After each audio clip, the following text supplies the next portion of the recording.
On Fox, we are sitting down with Greenville native and Eagles of Death metal frontman Jesse Hughes. His band was playing on November 13th. The night terrorists attacked the Bataclan concert hall in Paris.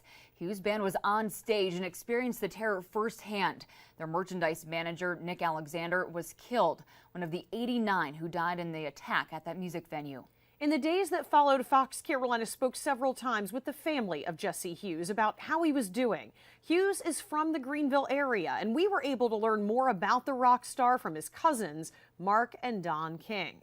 And now we're sitting down with Jesse Hughes himself. He told me about his childhood in Greenville and Anderson and how that's impacted his music and how his family, faith, music, and fans have helped him along the way and through a difficult time. It's an interview you'll see only on Fox Carolina. Jesse Hughes is a rock star. He's the frontman and co-founder of the band Eagles of Death Metal. But before you can talk about his career today, you have to go back to his childhood in the upstate. Greenville, South Carolina, in my opinion, is one of the finest places in the world, and it was such a traditional and almost idealistic upbringing. Hughes was raised in the Greenville and Anderson areas and still has a lot of family here today. He tells us some of his earliest musical memories are rooted in the upstate. It also opened me up to a lot of music because I went to church. My father played in bands, Don, my cousins, all of my family, when we had get-togethers, would play guitar, we'd sing. So really growing up here afforded me the musical background that would be the resources I would draw upon. Hughes moved to California when he was still young, but never forgot where he came from. I came back most every summer, and then I moved back to South Carolina in 1994.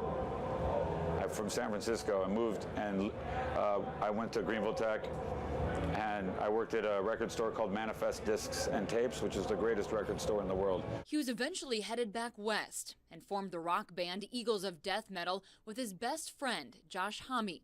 His family in the Southeast was never far from his mind, though.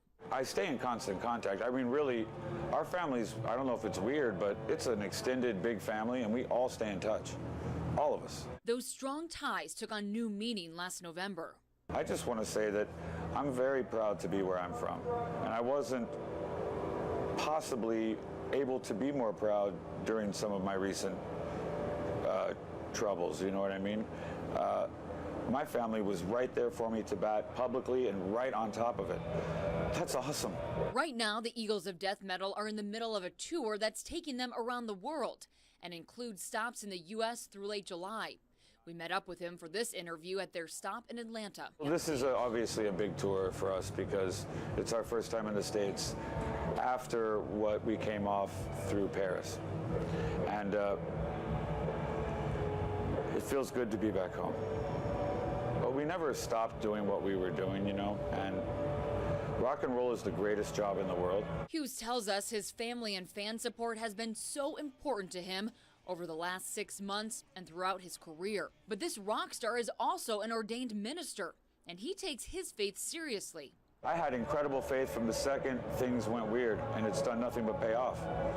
I've directly requested of God things and had faith and put it in his hands, no matter how it played out, that it would be the way it's supposed to be. And it has. It's been amazing. It's great not to have to worry.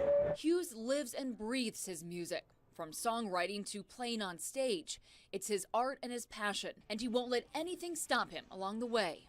It could have been any show. It was rock and roll. It was attacked. It was the venue.